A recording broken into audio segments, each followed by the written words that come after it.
I don't know if we can, or if we have enough information about Willard Mitt Romney to make an intelligent choice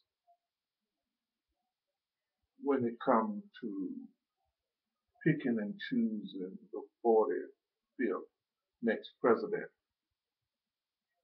Each day, each passing day, something new is revealed about him, and he or his campaign respond in a cynical sort of way, or they take the fifth. They took the fifth on the executive order with the immigration, took the fifth when it came down to responding to on his paycheck fairness and other issues that concern women. And being a black man, he has not spoken to my satisfaction and to the black nation what his feelings are, or what the position of his religion, how they regard black people. It's a lack of hush hush and keeping on the down low. But if you have studied religion as I have, it has been something that I have given great thought to as a Baptist minister uh, over 40 years ago. I studied the scriptures, and up until the Easter Vigil 2012, I renounced my Protestantism standing in the Baptist Church as a minister and became a Roman Catholic. And so I got a lot of issues with Protestantism per se. But when you look at Mormonism and stack it upside of Roman Catholicism, then you know that this here is no comparison. And when you take a religion that was, uh, we can take the Christian church, the universal church, Christ started it when he was here on earth over 2,000 years ago. And he effectively handed it down uh, faithfully to his disciples, and they were to commit it to faithful men, and those faithful men were to find it and commit it to faithful men.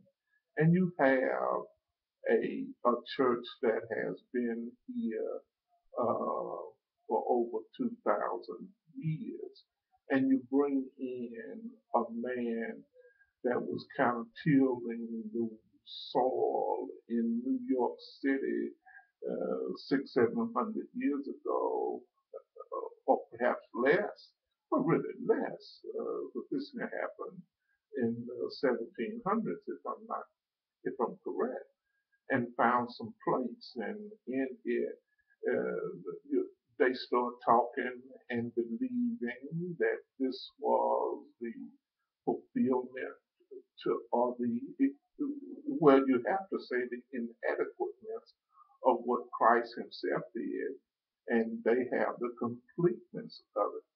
And when you take a man that who have all his of the young life and up into his adult life, when he was forming what he say how to job create, while he was job creating, while he was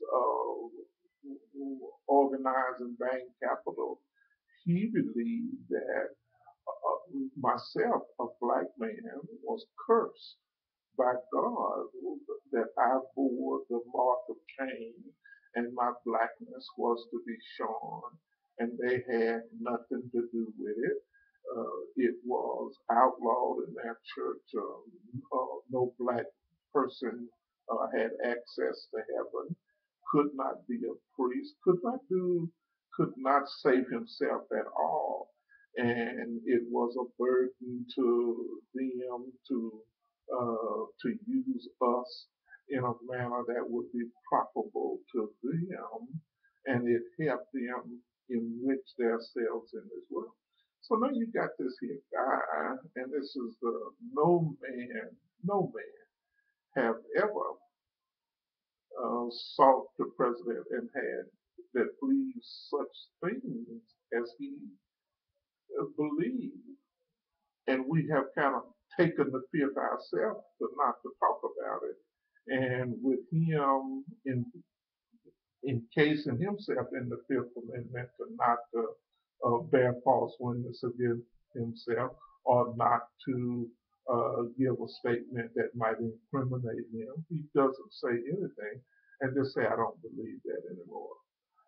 And we have denied in this country uh, that sacred house on 1600 Pennsylvania, that throne that the occupier of that home sits in and declare himself as having the greatest job in all the world. We have denied that to white men who have just had memberships in country clubs that deny blacks and women. And now you have a man that in his faith and what he believes, and he believes what he believes. Uh, he believes, as most of them believe, that he is the fulfillment of a prophecy that the founder of this religion in 1840 came up with after he came out of New York and sought to get the powers that be, the government there, to defend uh, the the wrong, to redress the wrong that his followers in Kansas had experienced for of a persecution because of their faith. And he came back and in order to soothe his followers and speak kind words to them, he prophesied that from their ranks one would come riding a big white horse. And this here big white horse would bear a person who would fix the economy.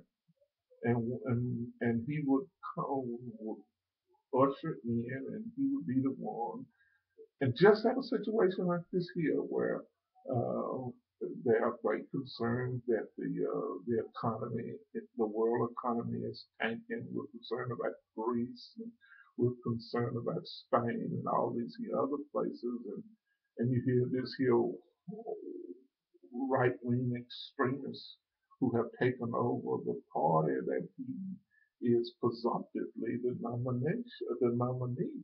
And they believe that in order to save it, you've got to give tax cuts to the wealthy. You've got to deregulate business and allow them to operate and do that capitalistic thing unfettered. And you've got to have a uh, you got to create an atmosphere so these sensitive uh, billionaires can feel loved and cared for, and then they'll go out as the job creators and create jobs, and because you will give them the tax cuts and the taxes that you give back to them what you need to run the government and build a viable and a powerful military. You'll take that from the poor and the middle class, and you will have a military, and you'll have enough police power to keep the people in check, and the rich and wealthy people will uh, have a world that they can live in and be uh, uh, they can be king in, and they'll have serfs and they'll have people like me who are um, um, what you say, when you get as old as me and you have nothing else, you'll just have to do with what they can give you because you have not used your time wisely. So I just wonder when we're going to check this here moment, and this is weird. They got some weird stuff, and I want to.